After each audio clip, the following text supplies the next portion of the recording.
Hello, how you doing? My name is Kennedy. I'm here with a special guest today, someone who is very, very dear to my heart. She is a marriage and family therapist. She is a life coach, a minister, a mom, a wife. Without further ado, my mother, my Mamiana, Tina Marie Bedell. Hi. I'm happy to be here. I'm so proud of my baby. Mommy, how you feeling? How you doing? I'm good. Getting ready for Christmas. Good. Well, I'm glad to have you here. So we're just going to jump into the episode about mother-daughter relationships. Okay, let's go. So first I want to talk about mothers being role models. I think you have been a great example of a role model to me in different aspects of life.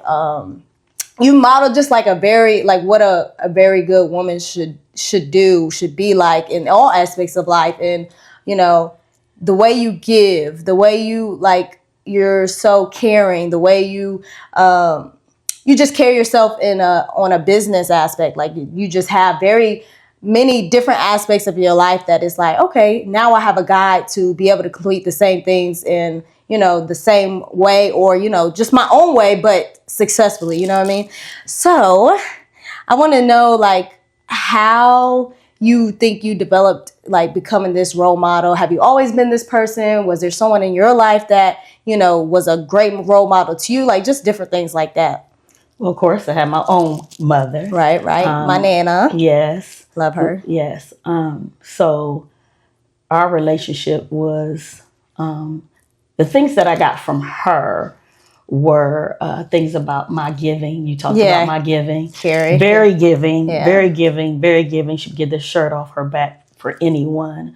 Her hospitality. Yes. She loved to host people. She loved to care for people. And so definitely got that from her. Along the way, I've had some spiritual women in my life that have guided me spiritually. Mm-hmm. And shown me, helped me to grow my relationship with the Lord at a more deeper level. Mm-hmm. And so those are, and other small things when I was in college, my dance coach, that helped to build my confidence in a lot of ways. I've always had confidence, but there was different women in my life that affected different parts of my life. Right. So it wasn't just one, in terms of fashion and all that type of stuff. I've always loved that. That was kind of my own thing. Yes, I don't think that was from anyone in particular. I just always loved fashion and that sort of thing. And I think that if I was not a marriage therapist, I would be a fashion designer. Really? Yes. I did not know there's that. A couple things. I knew you love fashion and wanted to do something, but I didn't know that. Yes. Yes. I'm going to have my own clothing line. All right, then. Tell them. Plug it in. Wow. Okay. That's good. Okay. So you got, I've had a good role model. You had a good role model. So it's I think once you have, especially someone as close as a mother is an essential part to, children growing up. So once you have a good role model in that position, I think it lays down the foundation for a lot of other things, Absolutely. I think parents kind of are, they play one of the biggest roles in the development of a child. They always talk about the nurture versus nature. Mm-hmm. And I always think nature, definitely. You can be in the hood or you could be in a bad situation, but if you have the right parents directing you and leading you and guiding you in the right way, you can always overcome your situation. So I think I'm more of a nature person. But that being said, obviously I grew up with, you and my dad together, being married in the same household, my siblings have the same parents. So what's the difference between a mother-daughter relationship and a father-daughter relationship? The difference of importance, because both are important, but they're important for different reasons. I think one of the main roles of a mother is to nurture and to care for the basic needs, that type of thing. I think fathers are more about, the disciplinary, even though, of course, I've seen it both ways, but traditionally speaking, you see father more as the disciplinarian, the one who should be a provider. Mm-hmm. That's not provider and protector. Provider and protector, and I definitely think that's who your father has been to you all. Yeah, definitely. And then also I hear like your mother is supposed to be a representation of what your female friendship should look like. And your father is supposed to be a representation of like what your husband should look like. If your father is a well provider and a well protector, you should look for the same things in your husband. If your mama is caring and nurturing and, you know, she's always there for you, that are the same qualities and characteristics you should look for in your friendship. So I think, you know, I know, you know what I mean? Like, I think because y'all set that foundation, I know how to guide different relationships in my life, whether it's romantic or platonic. But yeah, I think that's like, you know, even more something I'm navigating now, trying to understand like different levels of relationships and stuff. Well, to your point about how females look to females look to like their father in terms of the type of person that they date or like. That is in vice versa with, you know, sons and their mothers or whatever, because a lot of people will say, I married my father or I married my mother because it's familiar. Yeah, I probably wouldn't say that, but you need somebody like your dad. You absolutely need somebody like your dad. But it's because it's familiar. And people have a tendency to go to what is familiar. Yeah, but even on healthy levels and unhealthy levels, because it's like if your dad, you know, either grew up, you know, beating on your mom or beating on you, you know, it's something that is almost becomes normal to you, and you develop that sense of like need for that kind of. It's weird, but let's talk about. Let me address that. So, one of the things that I've noticed just even in my practice, you have people, and I even wrote this in my book, but you have people don't understand, like if you have a guy who grows up in a family where his father is beating his mother, you know, that's very traumatic for him. Right. And he grows up saying, I will never, ever, ever, ever do that to my girlfriend. I'll never do that to my wife. And what ends up happening the minute they're in a crisis or something really bad happens is, when they said that when they were younger, they meant that. Yeah. They meant that.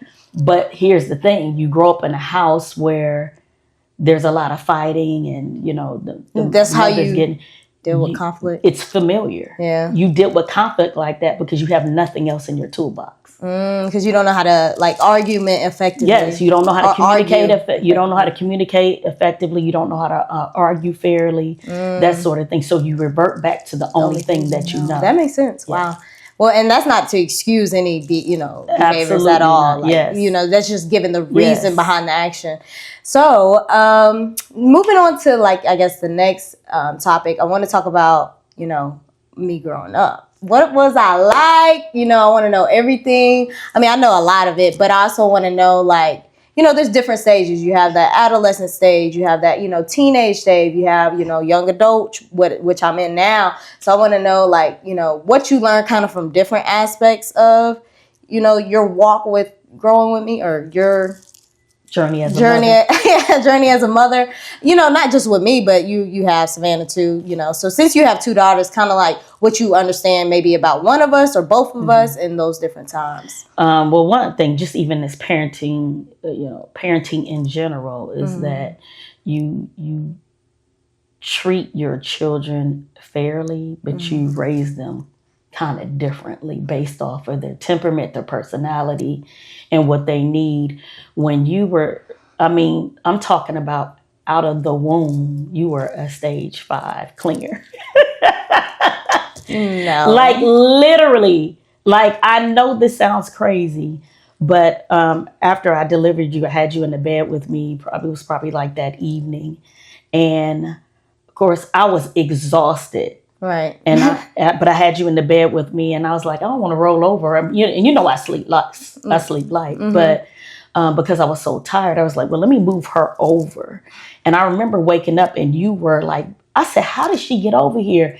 And I turned around to look at the space of where I was. I didn't move, and I was like, and then just thinking about, you know, you stuck to me like Velcro. Yeah. She still sticks to me like Velcro. I'm a mama's girl. Like, if we weren't doing this, she'd probably be sitting in my lap or something like that. But just always wanting to be around me, not wanting anybody to hold you. You were a crybaby. Yeah. For a I while. didn't like people touching me. I thought, you know, people be having different spirits and stuff. You ain't know nothing about no spirits. I discerned it. You know, kids, babies and dogs and stuff. They say they're able to discern stuff like that. So that's what that was. I don't want. Yeah, you used to stare at people like, don't even. That come was me. over I here. saw them for what they was. Yes, I mean, you were very, very, very close to me. And then, you grew up, got some friends, still close, but not as close. Your friends kind of meant a little bit more. And then you also started to become you stopped crying. You got kind of hard, that sort of thing. And then, but you've always been a leader. You've always been a leader. I remember one time, this was in daycare. And I remember the daycare teacher's like, she's really a leader. And I said, well, why do you say that? And she was saying how the kids, when you all went on the playground, they would listen to you before they would listen to the teachers. And so, and you've always been very responsible. You've always been very mature and kind of handled your business, very structured, very organized. And, you just blossomed into this wonderful woman of God.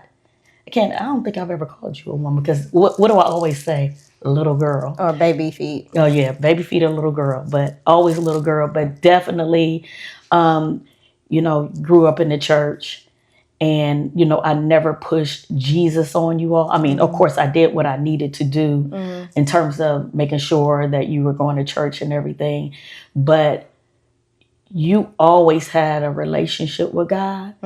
But when you went to college, it went to a whole nother level. And even now, just to see how much you've grown, like I knew, the Bible says train up a child in the way that they go. And then when they grow older, they won't depart from it.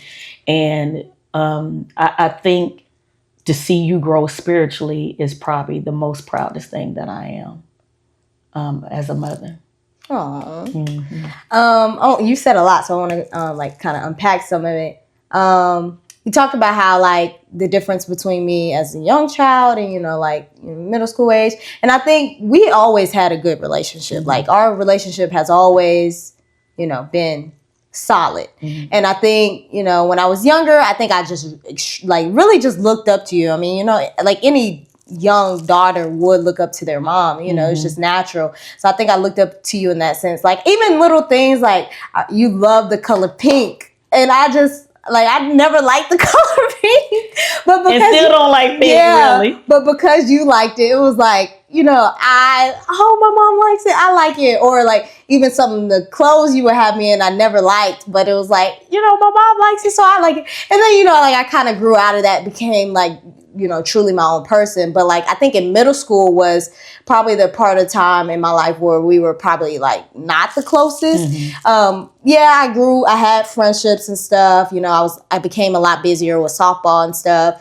But also I think that's that time where you're like what is it called? Trying to figure yourself out. Hormones. What is that called? Puberty? Yeah. So going through puberty and you have, your hormones are high, women with their hormones, it be all over the place. And I just like, I became like, real irritable at times. And it's just like, if we're arguing and stuff, it's like, like I gotta get away or something, stuff like that. So. We didn't argue because I didn't play that mess. Every relationship has arguments. I don't remember us ever arguing. Ever. Well, okay, so disagreement? What do you want to call it? I'm sure we had disagreements, but arguments, that's a little strong. Okay, we're not yelling back at each other, but like just, I guess, disagreements, okay. I guess. Okay. But yeah, so like, I think that was probably like one of the biggest. You think that was the biggest time or high school, like where we argued the most? Like it would have to be the first half of high school, because like the second half is I don't even think it was in high school. It was the middle school. I think the disagreements were probably towards the end of middle school, maybe? Middle school, early high school, because that was just like developmental time. And the funny thing is you using the word argument. Like I can't even think of one time that we argued. Well, I know that there's disagreements, but I'm trying to think of something that would have been really big. there's nothing like major, but I'm just saying like. even like little things like you can't go over and spend the yeah, night over somebody's house. you said my mom, y'all, and this is part of like the whole protection factor of parents. Like my mom, she didn't play that spend the night stuff. No. And I understand now why, but like as a child, I was so frustrated about it. Like, cause all my friends would spend the night and have these sleepovers and have birthday parties at their house, and it's like I had to sit back and watch that. As a therapist, when you see and you hear so many things that happen to these great families and people spending the night over people's houses, I've heard too much. Well, that, and also a lot of my friends have like told me about situations like it was probably between high school and college or in college. A lot of my friends have told me of instances like that, and I'm like, wow, my mom like really did shield me from that. Yeah, and it's like it's people you look at and you would never think like, you know, we're cool, and you know, I pretty much know a lot about you or everything about you, and it's like hearing them talk about this, it's like. But remember, I used to tell you when you were young, I'm like, you'll get it when you get older. You'll get it. But the other part, not just because of the potential to be molested or anything like that, but there were certain things that we didn't allow you all to watch on TV. Yeah. Certain things that we didn't allow you all to do. And when you're in somebody else's environment, you can't control what goes on there. Yeah. Not that we totally controlled everything that goes on or went around, you know, at our home. Yeah, you just felt more comfortable. But definitely, if you're going to somebody else's house, we can't gauge what's going on. We can't, you know, and, you know, naturally as a child, if you can't watch something at home, you're curious about it. So you go somewhere else, you're going to watch it. Yeah. And so it was just more than just the part of the potential to be abused in some kind of way or mistreated in some type of way. It's also, you know, we weren't cursing and stuff and just being in those type of environments. Yes, I know kids did it at school, but we were trying to set a precedence and there was protection. Y'all thought it was strict?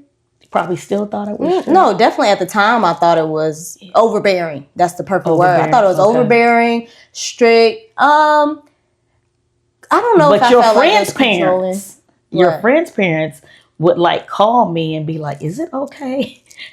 Oh yeah. Like I remember. You know what? You know what I remember?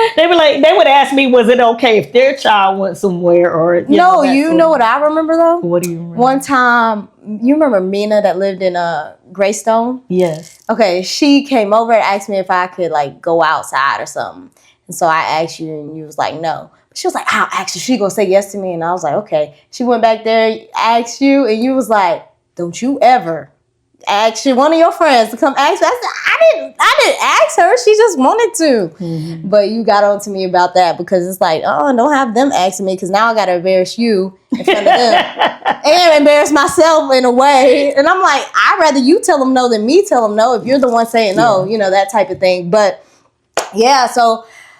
But how do you navigate disagreements between like the best way, this is still like something I'm learning in life in general, like the way to argue effectively, not get so emotional and mad. Like what's the best tips you have for mothers and daughters trying to, I guess, mend their relationship? Like what would be the best way to do that? Well, first of all, I don't feel like it has to be an argument. I feel like it's just effective communication. I think that, you know, a lot of times people my age have grown up in an environment where it's, you know, you don't have a voice. Yeah. I grew up in my environment, but not at home, you know. Yeah. But I mean, I did grow up in an environment where, where I had a voice. Mm-hmm. I'm just saying people my generation typically didn't. Mine too, yeah. And so we gave y'all that leeway to have a voice. But I think it goes back to understanding who the parent is and who the child is and understanding it's okay to express what you feel from both sides. Yeah. And even the parent encouraging their child to be able to express, because when you want to raise assertive kids, you want to raise confident kids, you want to raise emotionally intelligent kids where they feel like they can express themselves, but it's all in the way that you do it. Yeah. And a parent understanding that they're not always right. Yeah. I think that's a big thing in the Black community in general. Like, you know, parents, you know, it's like they set this precedent of like you must respect me. But in the same thing, they'll cuss their child out. They'll just talk negatively or down on their child. And it's like, how could you ever, and I know what the Bible says, but like, how could you ever expect someone to respect you when you talk to them like they're crazy? Like, I mean, in that sense, it's like, I don't have any respect for you. I know it says to honor you and stuff, but like respect level. It also says parents do not provoke your children. Do not exasperate your children. Yes, absolutely. So. And I think that's a big thing that like our generation, not our generation, but, up and coming, especially Black parents need to learn is that you're not always right. You have to learn to apologize. I think that's something that kind of like missed in our family, like just not on y'all side, just like maybe not apologizing in a manner. Like if something had happened, we just go get over it. And that's something I'm trying to learn is like, apologizing when it's necessary and stuff. I have a problem with apologizing. I do not like it at all. But like, it's like pulling teeth out trying to apologize. But, I'm trying to get better at that so that like, when I have children, I'm not like, this know-it-all who's not able to take accountability for their actions. And I think also like with parents who can't admit they're wrong or don't apologize, I think it's more so like just a prideful thing. You don't want to know that your child is someone younger than you. Your child is, right in this situation, which I mean, like is weird, but like that's like a big thing in the Black community, and I think that like derives from slavery, but that's a whole nother topic. But so I guess I have another question for you. Let's see, what do I want to ask you? For mothers or for daughters who don't have mothers in their lives or don't have a good relationship with their mother, how can they find a good guide to living life right, or a good role model? Where can they find that? How can they develop a relationship with their mom that I would think whatever issues that they have with their mother, that they would seek therapy for that, and possibly try to invite their mother to some sessions and do some family therapy. In terms of, but they don't have any control over if their mother is willing. Yeah, right. So you can get all the therapy you want, but sometimes people do not change. Yeah. But it's important that people make sure that they get healed. Yeah. But outside of that is finding somebody that you could find that can serve as a mentor and teach you those things maybe your mother didn't teach you. Yeah. Maybe heal some places in your heart that have been broken. And that may look like kind of having a relationship with maybe a friend's mother, because you're so close to them, like maybe a best friend, and so their mother becomes like your mother. Right. It could be finding people in the church. Your pastor could be a woman, and that person could serve as a spiritual mother, or just people in the church, older women that you look up to or you admire, and just talk to them about asking if they're willing to mentor you and help you to become the woman that you need to be. Right. Yeah. Okay. So I think, did we cover all the topics? I think we covered all of them. Let me see real quick. I think I have a couple more questions for you just to, cap things off real quick. Oh, yes.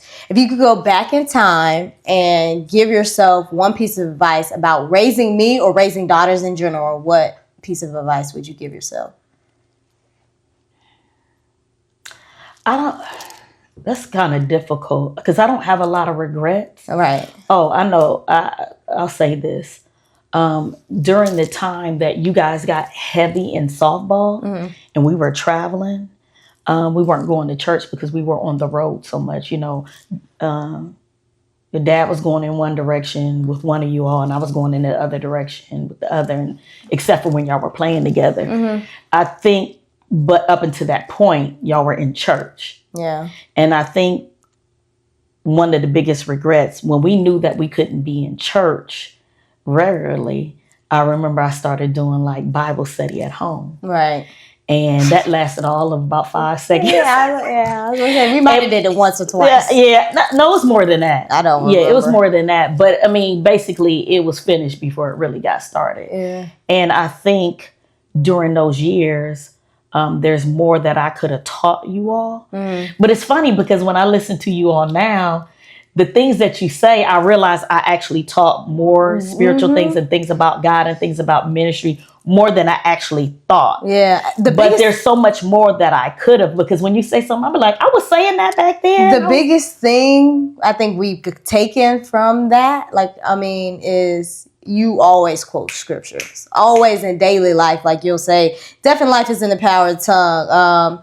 What's another one you say? You can do all things through Christ who strengthens. Yeah, no weapons for me.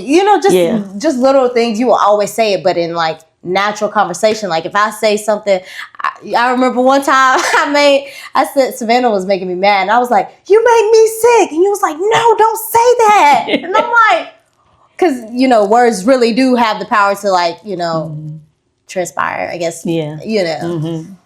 I know that what the Lord showed me was that. I thought that my teaching had to be in a structured setting, like I tried to do. I didn't really want to do it, but I felt like they need this word. But it's funny you say that, because years later, I think Sid was going in high school. He was like, "Whatever happened to us doing that?" I was like, "You like that?" He was like, "Yeah, that surprised me. That really surprised me." Hearing it now, especially hearing it now. But I was like, "You like that?" He was like, "Yeah, I really liked it." But he probably liked the family aspect of it, maybe. But just being together, whatever. Maybe. But that really surprised me. But what the Lord showed me is that once I start hearing you guys say things, like you used to say this, you used to do this, the Lord showed me that my idea about how I needed to teach you all was not necessarily the way you needed to be taught. Like preach, Bible. Like, yeah, it was like day-to-day stuff. It's like, no, you can't watch that because of this. Yeah. Or you can't. It was more teaching that Which way. stuff we still at that time we did not, just like, we can't watch this because what? Like, Wizards of Waverly Place. What was that one of them? Yeah. Something? I mean, my mama didn't let us watch that. Yeah, but those different things like that. The Lord was saying you were teaching them. It just wasn't sit down, let's have Bible study, a family Bible study. It was in the day-to-day stuff. Yeah. So yeah.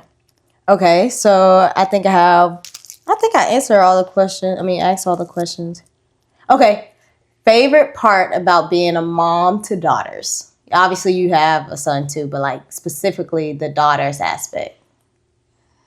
I think the favorite part is seeing you all grow up and going from just the mother-daughter relationship to more, not friend, because you ain't one of my little friends. That's cap. That's the biggest. It is. But you used to say that all the time. Shame the devil. But being able to see you all growing up and becoming totally who you are, and seeing the process of you understanding your spiritual identity, you as a woman, I think that's been exciting to watch. And of course, there's been bumps in the road and things like that, but I think that was probably the most exciting part for me. Well, and then understanding, of course, the girly stuff. So, because I'm a girl's girl. What you mean understanding the girly stuff? Just like like fashion, hair, everything that our culture entails. Just all those different things. We talk about like stuff like that all the time. I mean, we like to talk. We like to talk about things. We like to process things. That sort of thing. The other night we was up for. It was like from 8 to 11 at least. At least. No, it was before. No, it was before 8. Yeah, because you was like, "What time is it?" Yeah. And I was like 8, and you was like, "Dang, I thought it was later than that." So we were already talking for at least 2 hours. Yeah. So like from 6 to 11, just up chatting and discussing, processing. Yeah, literally talking about life, talking about God, understanding. Just And I think that's a good thing too, to be able to talk about God with you all. Not, even though I'm still teaching you all, but it's different. It's because you guys have a better understanding, and just you come up with them questions. Well, I'm like, and it's like you don't accept my answers. No, I just need to know. I need to understand and more. what do I say? Well, I don't know what to tell you. But it's like I'm telling you, it's like you don't want to hear. No, it's like I hear it, but you're not hearing me, so I gotta say it again in a different way so you understand. I understand. Or you'll answer the question, but you won't really fully answer it. But so I need to know, like when I ask a question, I need to know every single part of the question. I need to understand. I need to make it applicable to my life. If I can't do that, then the question is not answered. Like, so yeah, but just, I mean, I think like that is my favorite thing about our relationship is that we're able to talk and have like deep conversations about whatever it is. Like every aspect of life, I know, especially now, like I think before maybe some parts were missing or before like some things are just uncomfortable to talk to you about. But for the most part now, like we're able to talk about everything and have deep discussions about it, you know? Yes. So yeah, I think that was my favorite thing about our relationship. That's it. But before we leave, we're going to do a quick fit check. It's called Fit Focus. I just added a segment called Fit Focus. It's just a little something to like show off your fit, show off what you're wearing. So yeah, you want me to go first? You go first. Okay, so I should probably just sit down and do it. Whatever. Yeah, because So I got just a red sheer shirt on. I chose this because my mom, she likes like, you know, like a little bit more dressy stuff. So I was like, okay, I'll put this on. This is probably like one of the things in my closet that's like closer to her style. Her style is very unique. Okay, no. So yeah, I got this shirt on. I got some like I guess cargo jeans, if you can see. And then I got Converse because my shoe game is weak and it is. I need to do better with my shoes, but I don't know what shoes to like, you know, sometimes I don't know what shoes to pick. So yeah, that's my fit. And I got my jewelry, of course, but it's tough. So, mommy? Well, my shoe game is not weak. These booties with the... These are actually cute and I don't even like stuff like... My boots have rhinestones on them. I'm a big rhinestone, shiny type of girl. My jeans, they have a split on the side. This shirt, colorful, abstract type of shirt, and the matching earrings. Now, this wasn't deliberate and intentional. Well, it was, but I didn't buy this outfit to go together. I had to put pieces together to make this outfit. So, yep, that's my outfit for today. Yeah. So that is it for today. Mother, thank you for coming on. Baby. Huh? I said, you're welcome, baby. It's been good talking to you. I'm sure we'll talk after this too. She's going to hem up my entire day. We don't even have time for like that. You don't have time like that, and I don't either. I don't never have time for you to hem up my whole day. You be having time for me. Don't make it seem like you don't love me. I love you to pieces.